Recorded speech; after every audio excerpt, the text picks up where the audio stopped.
Hadirin disilakan duduk kembali.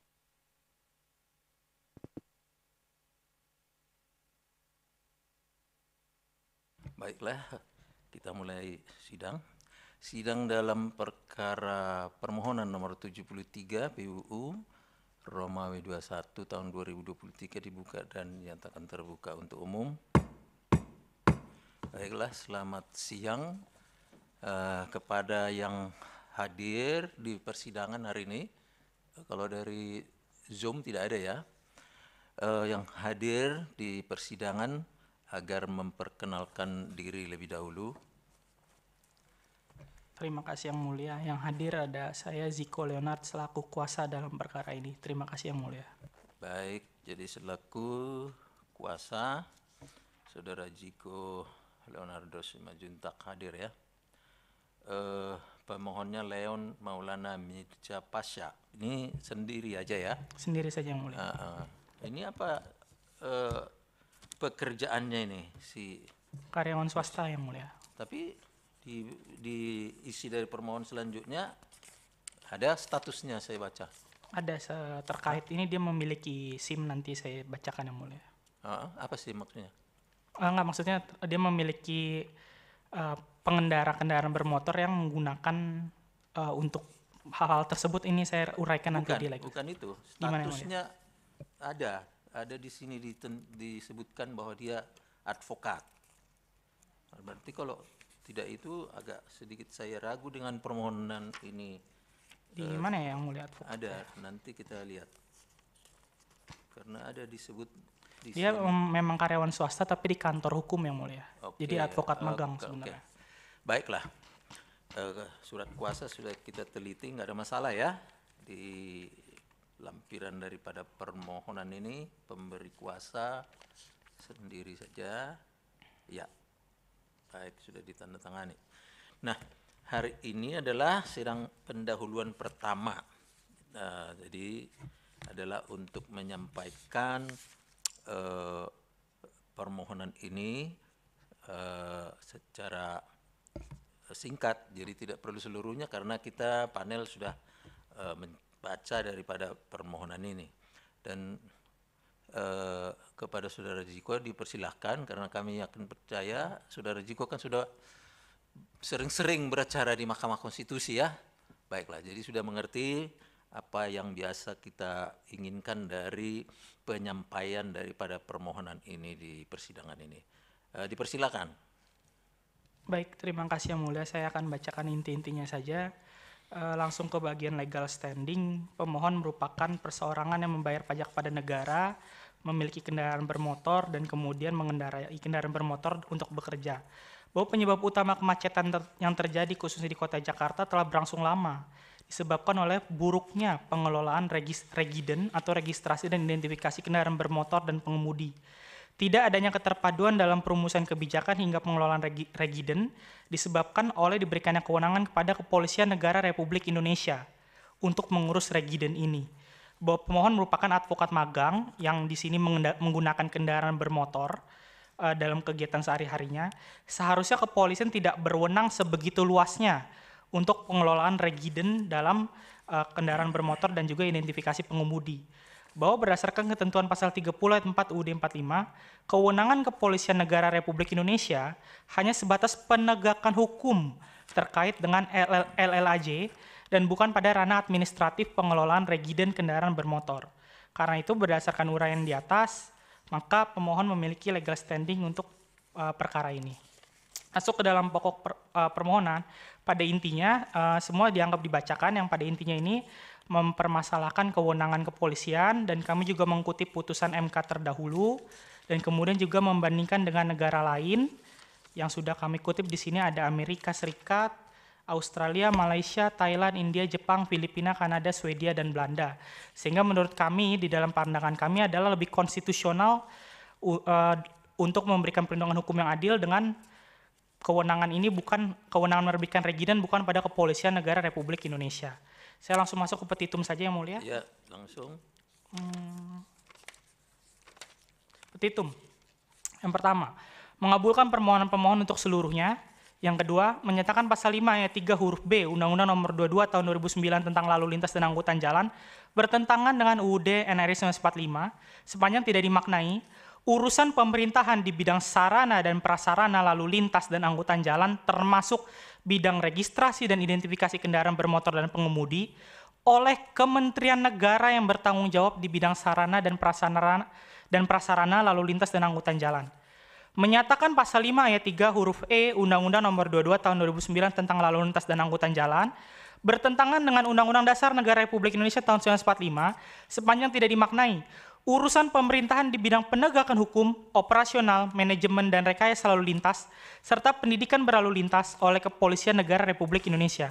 Menyatakan pasal 7 ayat 2 huruf B Undang-Undang Nomor 22 Tahun 2009 tentang Lalu Lintas dan Angkutan Jalan bertentangan dengan UUD NRI 1945 sepanjang tidak dimaknai urusan pemerintahan di bidang sarana dan prasarana lalu lintas dan angkutan jalan termasuk bidang registrasi dan identifikasi kendaraan bermotor dan pengemudi oleh Kementerian Negara yang bertanggung jawab di bidang sarana dan prasarana lalu lintas dan angkutan jalan.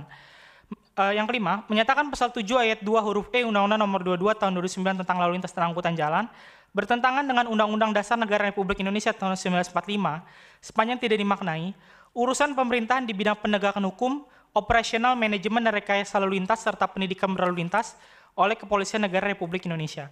Menyatakan pasal 64 ayat 4 Undang-Undang Nomor 22 Tahun 2009 tentang Lalu Lintas dan Angkutan Jalan bertentangan dengan UUD NRI 1945 sepanjang tidak dimaknai registrasi kendaraan bermotor dilaksanakan oleh kementerian yang bertanggung jawab di bidang sarana dan prasarana lalu lintas dan angkutan jalan melalui sistem manajemen registrasi kendaraan bermotor. Yang ketujuh, menyatakan pasal 64 ayat 6 UU Nomor 22 Tahun 2009 tentang Lalu Lintas dan Angkutan Jalan bertentangan dengan UUD NRI 1945 sepanjang tidak dimaknai ketentuan lebih lanjut mengenai registrasi sebagaimana dimaksud pada ayat 2 diatur dengan peraturan menteri yang bertanggung jawab di bidang sarana dan prasarana lalu lintas dan angkutan jalan. Yang kedelapan, menyatakan pasal 67 ayat 3 UU Nomor 22 Tahun 2009 tentang LLAJ bertentangan dengan UUD NRI 1945 sepanjang tidak dimaknai mekanisme penyelenggaraan sistem administrasi manunggal satu atap dikoordinasikan oleh menteri yang bertanggung jawab di bidang sarana dan prasarana lalu lintas dan angkutan jalan. Yang kesembilan, menyatakan pasal 68 ayat 6 UU Nomor 22 Tahun 2009 tentang LLAJ bertentangan dengan UUD NRI 1945 sepanjang tidak dimaknai ketentuan lebih lanjut mengenai surat tanda nomor kendaraan bermotor dan tanda nomor kendaraan bermotor diatur dengan peraturan menteri yang bertanggung jawab di bidang sarana dan prasarana lalu lintas dan angkutan jalan. Yang ke-10, menyatakan pasal 69 ayat 2 UU Nomor 22 Tahun 2009 tentang LLAJ bertentangan dengan UUD NRI 1945 sepanjang tidak dimaknai surat tanda coba kendaraan bermotor dan tanda coba kendaraan bermotor diberikan oleh menteri yang bertanggung jawab di bidang sarana dan prasarana LLAJ kepada badan usaha di bidang penjualan, pembuatan, perakitan atau impor kendaraan bermotor. Yang ke-11, menyatakan pasal 69 ayat 3 UU Nomor 22 Tahun 2009 tentang LLAJ bertentangan dengan UUD NRI 1945 sepanjang tidak dimaknai ketentuan lebih lanjut mengenai persyaratan dan tata cara pemberian dan penggunaan surat tanda coba kendaraan bermotor dan tanda coba kendaraan bermotor diatur dengan peraturan menteri yang bertanggung jawab di bidang sarana dan prasarana lalu lintas dan angkutan jalan. Yang ke-12, menyatakan pasal 71 ayat 1 UU Nomor 22 Tahun 2009 tentang LLAJ bertentangan dengan UUD NRI 1945 sepanjang tidak dimaknai pemilik kendaraan bermotor wajib melaporkan kepada menteri yang bertanggung jawab di bidang sarana dan prasarana LLAJ jika A. Bukti registrasi hilang atau rusak, B. Spesifikasi teknis dan atau fungsi kendaraan bermotor diubah, C. Kepemilikan kendaraan bermotor beralih, atau D. Kendaraan bermotor digunakan secara terus-menerus lebih dari 3 bulan di luar wilayah kendaraan diregistrasi. Yang ke-13, menyatakan pasal 71 ayat 3 UU Nomor 22 Tahun 2009 tentang LLAJ bertentangan dengan UUD NRI 1945 sepanjang tidak dimaknai pelaporan kendaraan bermotor sebagaimana dimaksud pada ayat 1 huruf D disampaikan kepada menteri yang bertanggung jawab di bidang sarana dan prasarana LLAJ. 14. Menyatakan pasal 75 UU Nomor 22 Tahun 2009 tentang LLAJ bertentangan dengan UUD NRI 1945 sepanjang tidak dimaknai ketentuan lebih lanjut mengenai buku pemilik kendaraan bermotor, penghapusan registrasi dan identifikasi kendaraan bermotor sebagaimana dimaksud dalam pasal 70, pasal 73 dan pasal 74 diatur dengan peraturan menteri yang bertanggung jawab di bidang sarana dan prasarana LLAJ. Yang ke-15 menyatakan pasal 87 ayat 2 UU Nomor 22 Tahun 2009 tentang LLAJ bertentangan dengan UUD NRI 1945 sepanjang tidak dimaknai surat izin mengemudi sebagaimana dimaksud pada ayat 1 diterbitkan oleh menteri yang bertanggung jawab di bidang sarana dan prasarana LLAJ. Yang ke-16 menyatakan pasal 87 ayat 3 UU nomor 22 tahun 2009 tentang LLAJ bertentangan dengan UUD NRI 1945 sepanjang tidak dimaknai. Menteri yang bertanggung jawab di bidang sarana dan prasarana LLAJ wajib menyelenggarakan sistem informasi penerbitan surat izin mengemudi. Yang nomor 17 menyatakan pasal 87 ayat 4 UU nomor 22 tahun 2009 tentang LLAJ bertentangan dengan UUD NRI 1945 sepanjang tidak dimaknai. Setiap petugas kementerian yang bertanggung jawab di bidang sarana dan prasarana LLAJ dalam penerbitan surat izin mengemudi sebagaimana dimaksud pada ayat 1 wajib menaati prosedur penerbitan surat izin mengemudi. Yang ke-18 menyatakan pasal 88 UU nomor 22 tahun 2009 tentang LLAJ bertentangan dengan UUD NRI 1945 sepanjang tidak dimaknai. Ketentuan lebih lanjut mengenai tata cara, persyaratan, pengujian, dan penerbitan SIM diatur dengan peraturan menteri yang bertanggung jawab di bidang sarana dan prasarana LLAJ. 19 menyatakan pasal 280 UU nomor 22 tahun 2009 tentang LLAJ bertentangan dengan UUD NRI 1945 sepanjang tidak dimaknai. Setiap orang yang mengemudikan kendaraan bermotor di jalan yang tidak dipasangi tanda nomor kendaraan bermotor yang ditetapkan oleh menteri yang bertanggung jawab di bidang sarana dan prasarana lalu lintas dan angkutan jalan sebagaimana dimaksud dalam pasal 68 ayat 1 dipidana dengan pidana kurungan paling lama 2 tahun atau denda paling banyak Rp500.000. Yang ke-20 menyatakan pasal 288 ayat 1 UU nomor 2 tahun 2009 tentang LLAJ bertentangan dengan UUD NRI 1945 sepanjang tidak dimaknai. Setiap orang yang mengemudikan kendaraan bermotor di jalan tidak dilengkapi dengan surat tanda nomor kendaraan bermotor atau surat tanda coba kendaraan bermotor yang ditetapkan oleh menteri yang bertanggung jawab di bidang sarana dan prasarana LLAJ sebagaimana dimaksud dalam pasal 106 ayat 5 huruf B dipidana dengan pidana kurungan paling lama 2 bulan atau denda paling banyak Rp500.000. Memerintahkan pemuatan putusan ini dalam lembaran negara Republik Indonesia sebagaimana mestinya atau mohon putusan seadil-adilnya ex aequo et bono. Terima kasih yang mulia. Baik, terima kasih atas penyampaiannya. Namun dalam mau mengoreksi permohonan ini kita kesulitan, nggak ada halamannya. Nanti di perbaikan saya berikan halaman yang mulia. Saya mau menunjuk tadi yang apa yang saya katakan ada pernyataan bahwa dia advokat. Saya mau di nomor berapa ini mau saya bilang di halaman berapa. Nah itu kelemahannya walaupun sudah pengalaman ya Saudara Jiko ya. Ini masih ada ketertinggalan mengenai soal halaman ini disebut. Oke, itu satu. Kemudian selanjutnya sebelum nanti agar saudara memperhatikan dan mencatat nanti hal-hal yang dikemukakan oleh anggota maupun ketua panel dalam perbaikan ataupun penyempurnaan daripada permohonan ini.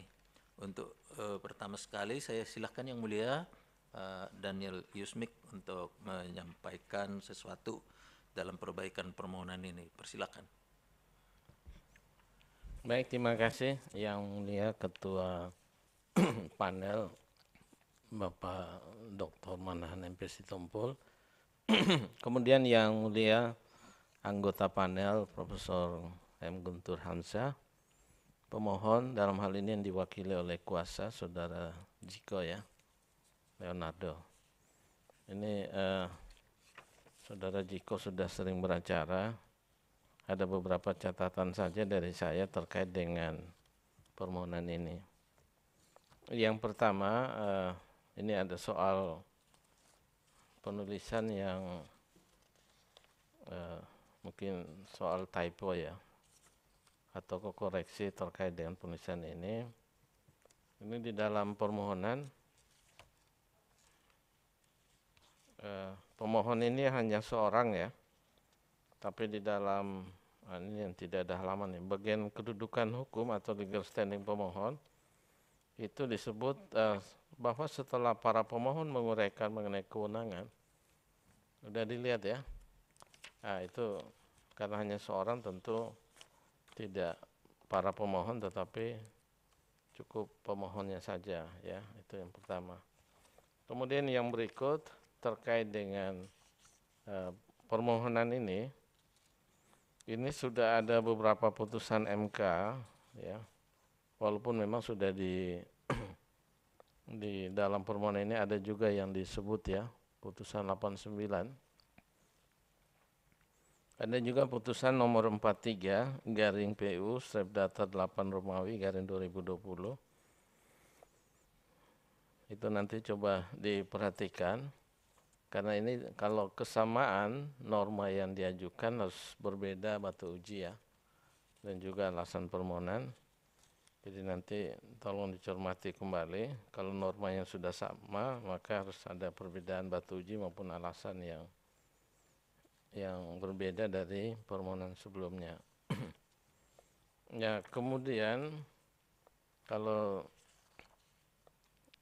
dicermati di sini ya, ini petitumnya ada setidak-tidaknya 19 norma ya yang dinyatakan inkonstitusional, kemudian minta dimaknai ya. Ini ada 19. Kalau saya coba hitung di dalam perihal ini, kesan saya ada sekitar 21 ya. Kalau saya mau breakdown misalnya pasal 2 ayat 7 huruf B sendiri, kemudian pasal 2 ayat 7 huruf E sendiri dan sebagainya. Ataupun ada pasal yang terkait dengan ayat 1 sampai 3 ya, itu kan kalau dihitung-hitung masing-masing. Ini saya belum terlalu detail ya, nanti coba dicermati pemohon apakah hanya 19 norma itu atau lebih misalnya, karena saya coba hitung di dalam norma-norma yang ada dalam perihal ini. Nah, kemudian terkait dengan kewenangan kepolisian ya, ini dalam pokok permohonan ini memang ada diuraikan bahwa dalam praktek dan seterusnya ada di Amerika, Thailand, India, Malaysia, kemudian Kanada, Belanda itu. Kemudian ada juga sedikit negara yang memberikan kewenangan kepada lembaga kepolisian, misalnya di Singapura, Cina, dan Korea Selatan ya. Itu nanti coba dipertimbangkan untuk dalam permohonan ini. Nah, kemudian hal-hal yang terkait dengan alasan-alasan permohonan pemohon,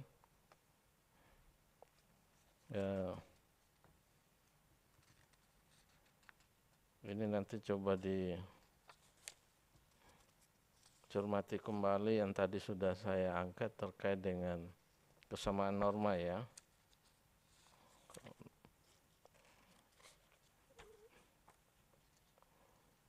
Kemudian ada hal lain lagi, soal legal standing ini coba diperkuat lagi ya.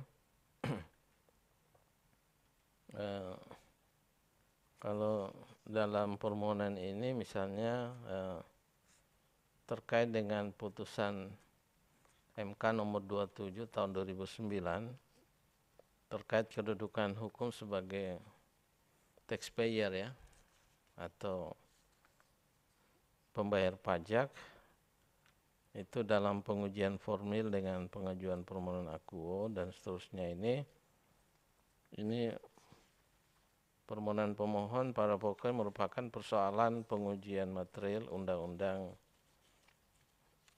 LLAJ, bukan pengujian formil permohonan. Nah, ini semestinya tidak mengutip pertimbangan hukum mahkamah terkait pengujian formil, tapi juga menerangkan relevansinya dalam permohonan akuo. Jadi kutipan itu harus direlevansikan ya dengan permohonan ini. Kemudian kita tahu bahwa ada pendirian Mahkamah Agung yang selama ini dikualifikasi sebagai taxpayer itu hanya dibatasi untuk permohonan yang berkenaan dengan keuangan negara, kemudian perpajakan dan atau anggaran pendapatan dan belanja negara ya. Kita lihat dalam putusan MK nomor 77 garing PU 16 Romawi 2018, kemudian putusan MK nomor 10 2019, putusan MK nomor 12 2010. Nah, permohonan ini merupakan pengujian undang-undang LLAJ yang tidak secara langsung berkenaan dengan pengaturan di bidang keuangan negara, perpajakan, dan APBN. Nanti coba dipertimbangkan kembali. Kemudian catatan saya juga adalah pemohon perlu memperkuat uraian mengenai kerugian konstitusional yang jelas dan spesifik atau khusus, baik yang bersifat aktual maupun potensial terjadi. Karena belum terdapat penjelasan yang memadai perihal apa dan bagaimana norma aqua dianggap merugikan kerugian bagi pemohon selaku advokat atau pengguna kendaraan bermotor. Nah, terkait hal ini pemohon semestinya menguraikan secara elaboratif mengenai dalil kerugian yang dialami sehubungan dengan pengurusan administrasi, registrasi dan identifikasi kendaraan bermotor dan pengemudi oleh Polri. Nah, penjelasan tersebut perlu dibuktikan adanya surat izin mengemudi atau SIM, kemudian tanda kendaraan bermotor atau STNK, ataupun bukti lain. Nah, ini nanti tolong diperhatikan untuk bisa memperkuat terkait dengan adanya kerugian konstitusional dari pemohon. Kemudian ini yang agak spektakuler dari permohonan ini normanya sangat banyak ya. Nah, di MK ini seringkali ada pemohon yang bisa memenuhi legal standing karena ada kerugian konstitusional, tetapi tidak serta-merta seluruh norma yang ada dalam undang-undang dengan sendirinya dia memenuhi legal standing.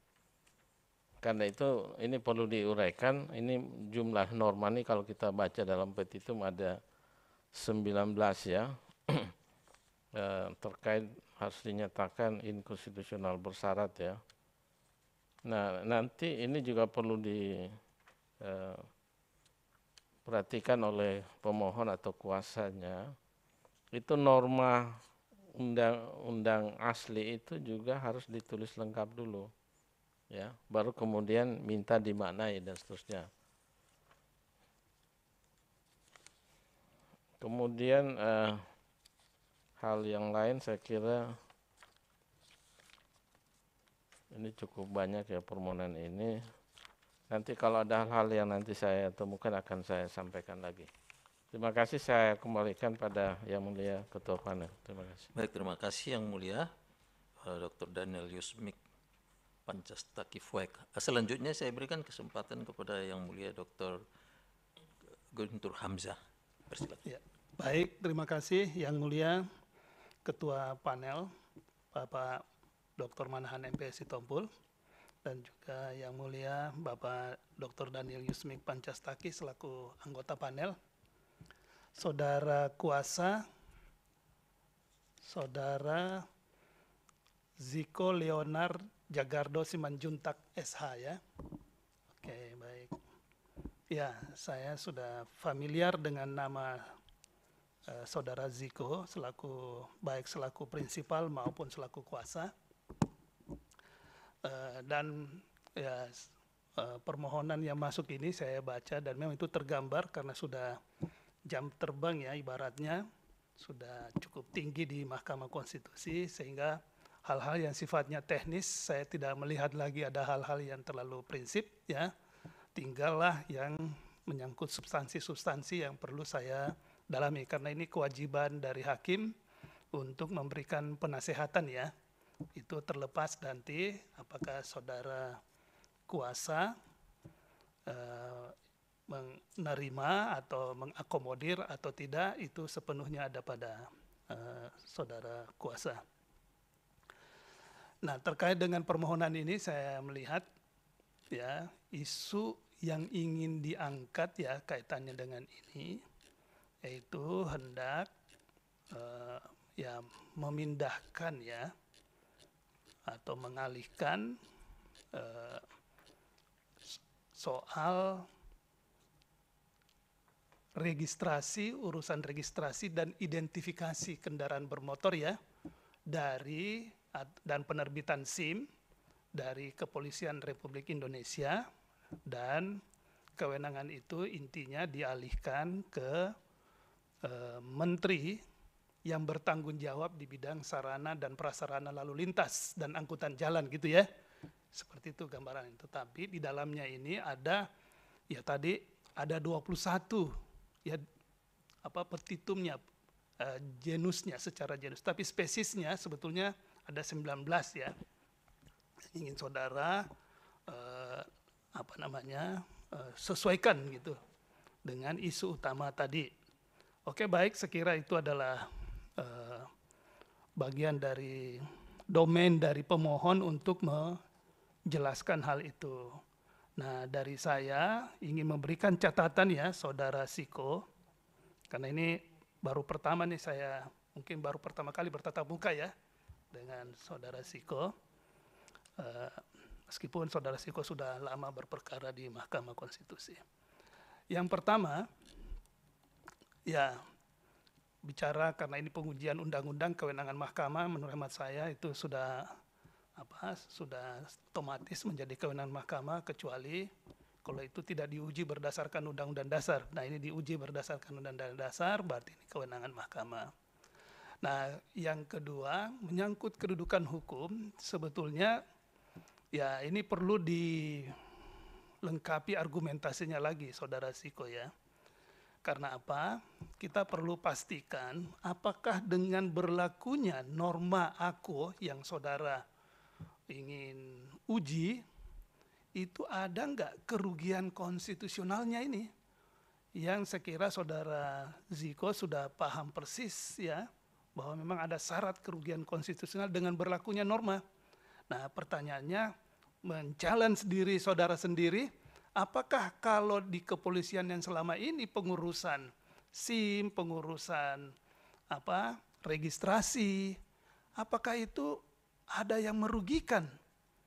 Misalnya kalau saya ngurus di kepolisian kemudian saya tidak diberikan, ya, itu berarti saya pernah ada kejadian enggak, ya, prinsipal saudara, klien saudara ini dia pernah ditolak gitu. Nah, itu kan untuk memperlihatkan begitu eratnya persoalan ini dengan ya legal standingnya. Kalau ini saya lihat belum ada, nah ini hati-hati ya, jangan sampai nanti permohonan ini kehilangan legal standing, nggak punya legal standing, karena secara faktual kita belum melihat pernah nggak ini dia dirugikan dengan berlakunya norma ini, ya. Nah, itu tuh satu ya. Atau memang ini hanya daftar berupa daftar karena ini ada 21 ya item atau petitum 19 spesiesnya. Apakah ini hanya daftar keinginan saja? Nah, kalau itu daftar keinginan, tentu nanti akan di-challenge dengan norma konstitusi. Kalau itu daftar keinginan kemudian tidak ada masalah dengan norma konstitusi, nah bisa-bisa berakhir pada permohonan ini ya ditolak misalnya, kan seperti itu. Jadi disinilah pentingnya ya, legal standing ini, kedudukan hukum ini untuk memperlihatkan, hai yang mulia Hakim Konstitusi, kalau Anda tidak masuk pada pokok permohonan, ya, maka saya dirugikan ini, kerugian konstitusional saya karena terbukti pernah saya mengurus ini, pernah saya mengurus itu, ternyata saya ditolak. Nah, itu tuh sebagai contoh untuk memperkuat argumentasi terkait dengan liste. Karena apa? Normanya menyatakan dengan berlakunya, mengalami kerugian dengan berlakunya ya norma yang dimintakan diuji itu. Nah, itu satu. Kemudian yang kedua, nah saudara juga, nah ini masuk ke kita ke alasan permohonan. Kalau teknis-teknis saya tidak terlalu karena saya sudah melihat ya saya tidak mengatakan sangat bagus, tapi sudah bagus lah gitu ya, karena memang sudah ditangani oleh kuasa yang sudah punya pengalaman di Mahkamah Konstitusi. Tapi berkaitan dengan substansi, nah ini menarik, saudara menjelaskan, saya lihat di halaman saudara, ya tidak ada halamannya masalahnya ya, jadi susah memang ini yang mulia untuk menyampaikan. Tapi di situ ada tabel 2 ya. Ya, untung ada tabel 2 tertulis di situ. Nah, situ Anda tulis ya kaitannya dengan pasal 30 ayat 4. Ya, saya sudah nangkep ini maksudnya ini. Kalau membaca gambaran norma pasal 30 ayat 4 ini, ya Saudara Siko ini mengatakan itu pengurusan registrasi dan SIM itu sebetulnya tidak ada dalam tusi kepolisian. Kan begitu kira-kira arahnya, maksudnya ini. Tapi tolong Anda telusuri, makanya kata melayani masyarakat yang Anda sudah tulis di sini. Tapi ini harus dielaborasi. Ya, karena di situ Anda tulis tugas kepolisian itu sebetulnya berdasarkan definisi saudara dengan membaca konstitusi, melindungi masyarakat, ya, mengayomi masyarakat, kemudian melayani masyarakat dan menegakkan hukum. Nah, ini ada kata melayani masyarakat. Apakah Anda mau mengatakan melayani masyarakat ini bukan dalam kaitannya dengan registrasi, bukan kaitannya dengan pemberian SIM gitu? Nah, silahkan.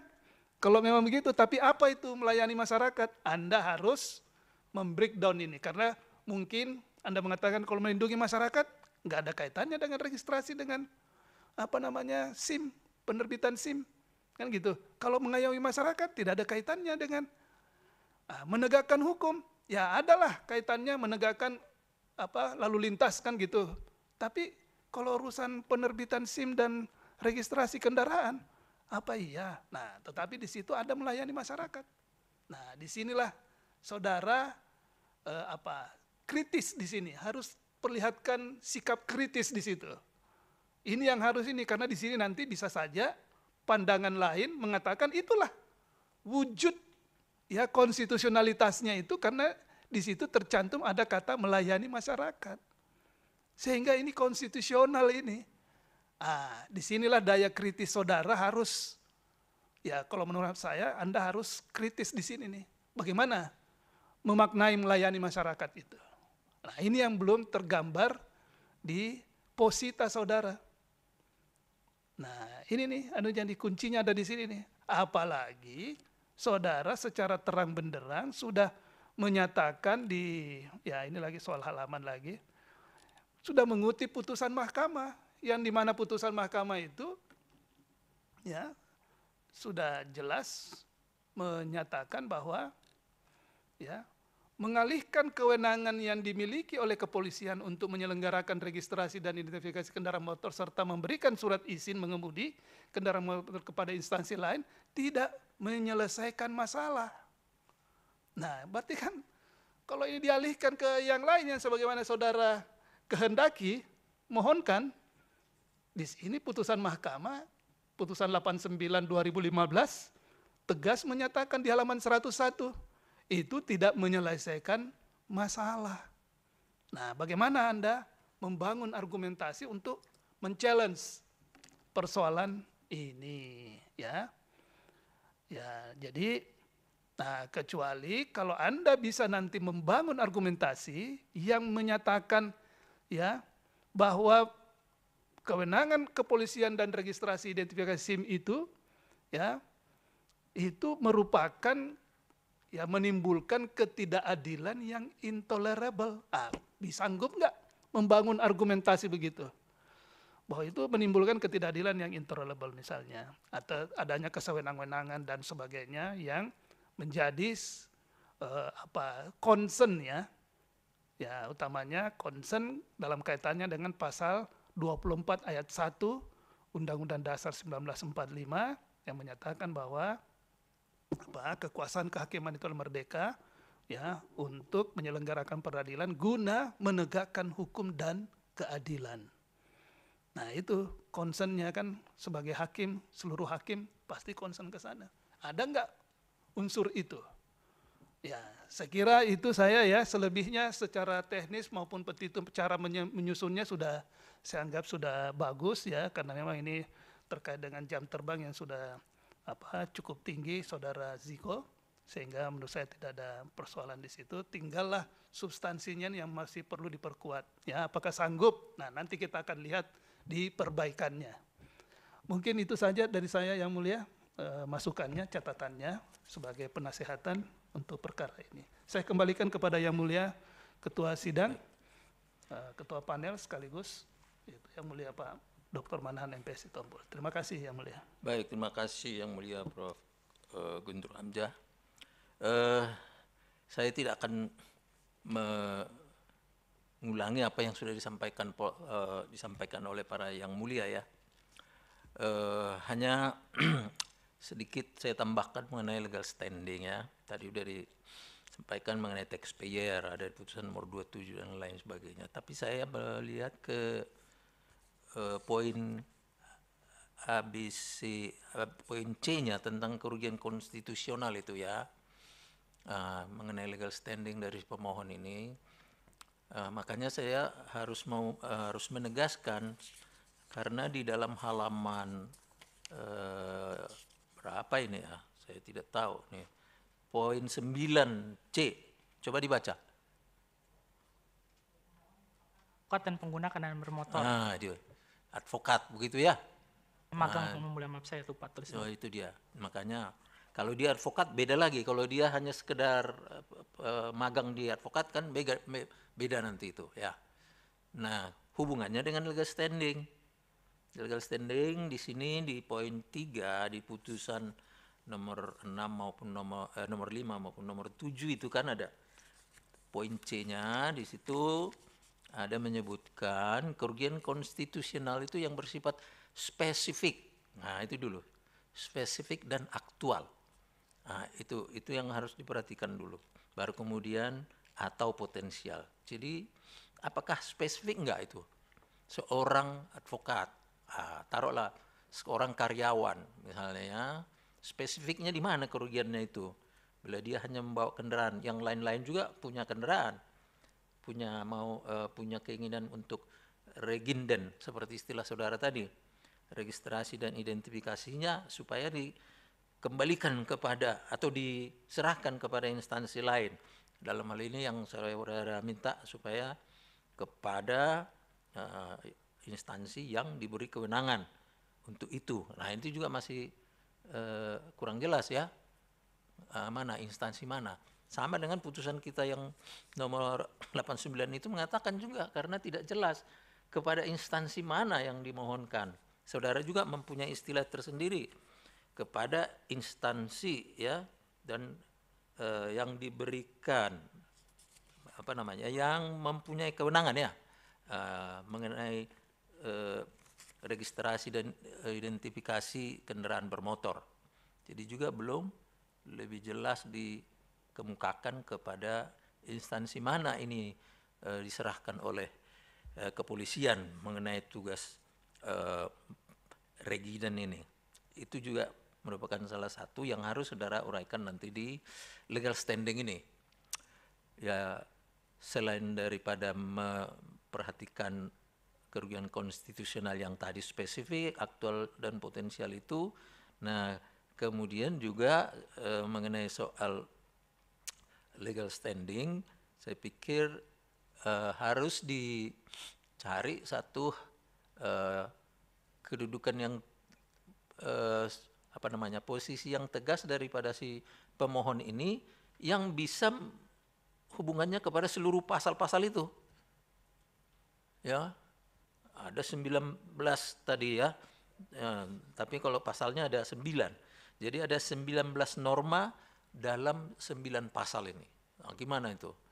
Mencari hubungannya sehingga ada hubungan yang spesifik aktual ataupun hubungan yang spesifik potensial yang harus bisa dinarasikan atau bisa dikemukakan oleh pemohon ini bahwa dia jelas-jelas punya kerugian konstitusional dengan berlakunya 19 norma itu. Nah, mungkin ada memang benang merahnya ya, karena seluruhnya itu mengenai soal kewenangan registrasi dan identifikasi dari pihak kepolisian, terus mau dialihkan kepada pihak pihak lain yang diberi hak untuk kewenangan untuk itu. Mungkin itu, tapi ada juga pendidikan saya lihat ya, pelatihan. Nah, ini juga bagaimana? Apakah memang ada spesifik kerugian konstitusional yang dimiliki oleh si pemohon terhadap itu? Nah, itu dari legal standing yang. Kemudian tadi sudah juga disinggung mengenai soal nebis in idem itu ya. Di sini di permohonan saudara belum menguraikan tentang pasal 60 Undang-Undang MK dan pasal 78 PMK nomor 2 tahun 2021 itu, karena jelas di sini sudah ada 2 putusan. Pertama putusan 89 sebagaimana sudah dikemukakan tadi para yang mulia, terus ada putusan nomor 43. Nah, terus apa bedanya dengan permohonan yang diajukan sekarang ini dari segi dasar hukum atau dasar pengujian maupun dari alasan konstitusional yang berbeda itu ya. Nah, kemudian di dalam petitum tadi saya masih memperhatikan ada juga kelemahannya saudara membuat petitum itu. Pertama, tidak menyebutkan tidak mempunyai kekuatan hukum mengikat. Nah, itu masih ada saya lihat. Hanya bertentangan dengan Undang-Undang Dasar 1945. Nah, kemudian tadi juga saya mau kembali menegaskan, bila mana saudara memang mau memohonkan adanya di situ inkonstitusional bersyarat, harus menyebutkan dulu norma asal itu, ya. Itu lebih memperlihatkan nanti, karena ini bisa nanti dilihat norma asalnya kan seperti ini, ada kepolisian. Nanti di permohonan di petitum yang saudara mohonkan konstitusional bersyarat itu kelihatan gitu. Jadi bisa langsung kita bandingkan di dalam petitum itu. Barangkali itu saja kepada pemohon. Sekali lagi saya kembali kepada kelakarnya yang mulia IGD Parguna, katanya kalau permohonan ini tidak punya halaman, katanya ya, itu sudah kena gusur, itu bekas gusur. Jadi ini apakah nanti tergusur ini permohonan saudara? Itu juga menjadi tanda-tanda. Nah, itu sekedar joke lah itu. Nah, jadi harap hati-hati kalaupun kita sudah pengalaman, ya mengenai halaman agak menentukan juga kelancaran persidangan ini. Kan begitu ya, Jiko ya? Gimana nih? Untung masih bisa nomor-nomor ininya, poin-poinnya ya. Oke, untuk selanjutnya supaya diperhatikan itu. Jadi untuk perbaikan ini diberikan waktu sudah biasa ya, 14 hari ya, 2 minggu ya. Saya bacakan di sini.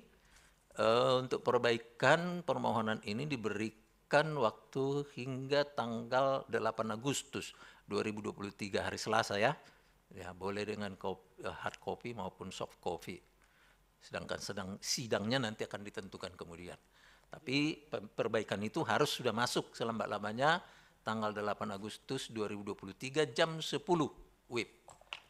Ya, oke. Ada mau ditambahkan yang mulia Prof. Guntur? Ya, yang mulia. Ada satu yang saya lupa. Ya memang ini petitumnya saudara Siko ini ingin saya melihat, kalau saya membacanya ini ingin supaya ini lengkap ya, semua aspek yang terkait dengan registrasi dan penerbitan SIM itu sudah karena kadang-kala memang dalam putusan mahkamah itu sudah dinyatakan inkonstitusional ini, tapi masih ada norma-norma lain yang hidup gitu kan. Jadi sehingga ini kalau saya melihat ini saudara Siko ini mau pengen supaya lengkap gitu, sehingga tidak ada ruang untuk ada tafsir lagi untuk hal-hal lain. Itu saya pikir itu keinginan dari sini. Tapi memang ini tantangannya nih saudara Siko ya. Tantangannya adalah Anda di challenge untuk membangun argumentasi, karena Anda nanti ingin mengcross ya pengujiannya ini dengan 5 pasal dalam konstitusi. Jadi kalau menurut saya sarankan ya, ini baiknya kalau Anda bikin ya matriks ya. Jadi 5 batu uji tutsin Rondan yang saudara ingin uji dengan ya sebetulnya spesisnya ini 19 ya. Kalau yang minta untuk dikabulkan keseluruhan ya itu petitum juga dengan pencantuman dalam lembaran negara, tapi intinya ini kan ada 19 ini. Nah, inilah yang mesti dibuat matriksnya, sehingga ingin mengatakan kalau ini saya pasal 1 ayat 3 bertentangan pasal ayat 3 untuk pasal ini kenapa bertentangannya? Nah, ini ada penjelasannya, ini ada penjelasan. Sehingga kita melihatnya, oh ya, oh ini pertentangannya dengan ini karena ini ada di matriks ya. Sehingga sederhana saja, yang penting sesuai dengan Anda punya cara berpikirnya melihat pasal-pasal yang diuji. Karena banyak ini, ya, banyak pasal yang saudara, setidaknya norma, bukan banyak pasal, banyak norma ya yang Anda uji. Memang itu dari segi satu sisi supaya lengkap semua, itu memang saya bisa merasakan seperti itu. Tapi tantangannya adalah ya seperti yang disampaikan oleh Yang Mulia Pak Ketua tadi, Pak Manahan, bahwa ya ini tantangannya adalah ya menguji dengan norma-norma baru tadi itu menyangkut legal standing aja diminta untuk menguji berdasarkan seluruh norma-norma yang diuji ini. Itu baru legal standing. Belum lagi soal apakah memang terjadi pertentangan norma antara norma konstitusi yang 5 norma yang saudara jadikan sebagai batu uji ini dengan norma ini. Itu juga perlu jadi itu saya kira tantangannya untuk yang membuat petitum yang banyak begini. Multiple ya, tapi lengkap memang. Lengkap sini positifnya karena lengkap. Ya, di samping tadi ada kalimat tadi saya juga temukan juga bahwa Anda tidak mencantumkan, tidak mengikatnya itu ya Mulia ya di halamannya. Itu mungkin sebagai tambahan catatan ya. Saya kira demikian Yang Mulia dari saya. Terima kasih. Baik, terima kasih Yang Mulia Prof. Guntur. Silakan kepada Yang Mulia Dr. Dalian Yusmik. Baik, terima kasih Yang Mulia Ketua Sidang. Hanya sedikit tambahan saya setelah saya cermati. Yang pertama ini saya nggak tahu, ini mungkin saudara kuasa ini sengaja ini menjebak kita ini. Ini petitum 21 ini, coba dibaca. Memerintahkan pemuatan putusan ini dalam lembaran negara Republik Indonesia. Semua putusan MK dalam berita negara ya. Ini saya kira ini sengaja ini menjebak nih, hakimnya teliti atau enggak nih. Yang kedua, ini kalau kita lihat petitum 19 ya, dan juga 20, ini sudah terkait dengan aspek pidana ya. Ini sikap MK selama ini kalau hal-hal yang terkait dengan pidana itu diserahkan pada ini open legal policy ya.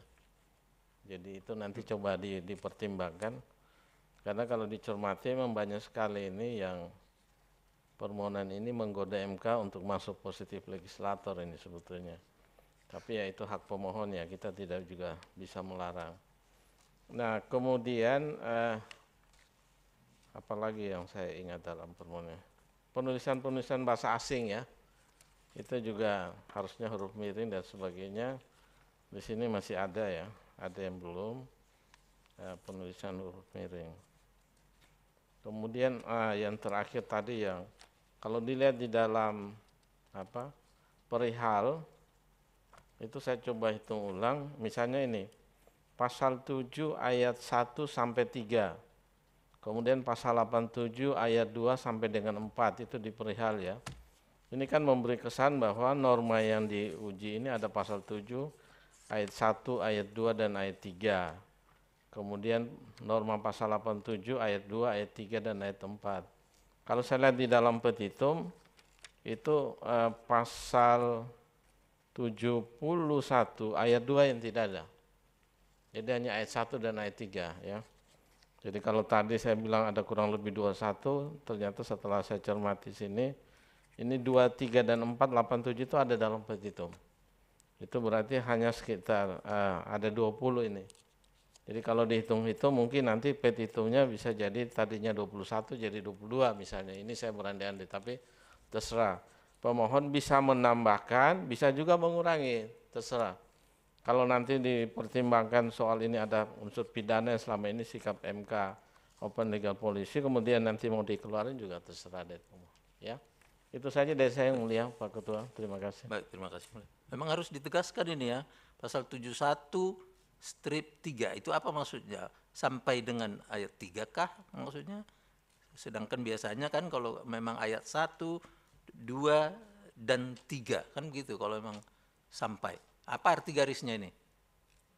Sampai yang mulia. Jadi Sampai. nanti saya ubah ya. Nah, itu kalau sampai itu tidak jarang kita gunakan. Ayat 1, 2, dan 3. Kan begitu ya. Nah, jadi masih ada ini kelemahan Jiko ini. Tadi ada lagi halaman, yang pertama halaman, yang kedua tadi ada yang lembaran negara. Itu kan fatal itu. Ya, kemudian lagi penulisan ayat ini ya, tolonglah. Dan kemudian satu lagi. Anda mau membongkar ini norma-norma ini, apakah sudah keseluruhannya yang mau Anda bongkar? Satu lagi atau dua tidak terbongkar, itu ada resikonya, nggak jadi kabur nanti. Masa undang-undang kita rubah cuman sebagian, nah gitu ya. Atau alternatif lain adalah legislative review. Nah gitu kira-kira alternatifnya ya. Baik. Saya kira sudah cukup ya. Apa ya, ada yang mau ditanggapi? Terima kasih, akan saya perbaiki searahan yang mulia. Baik. Pengumumannya tadi sudah ya? Sudah dicatat ya? Baik, karena sidang kita anggap sudah selesai dan sidang kami nyatakan ditutup.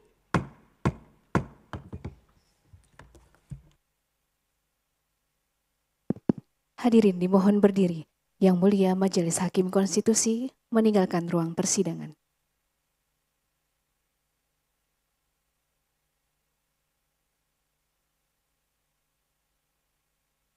Hadirin disilahkan duduk kembali. Hadirin yang kami hormati, demikianlah persidangan pada hari Rabu tanggal 26 Juli 2023. Untuk perkara nomor 73 garis miring PUU garis datar 21 Romawi garis miring 2023 telah selesai. Sidang berikutnya adalah untuk perkara nomor 74 garis miring PUU garis datar 21 Romawi garis miring 2023. Terima kasih, selamat siang.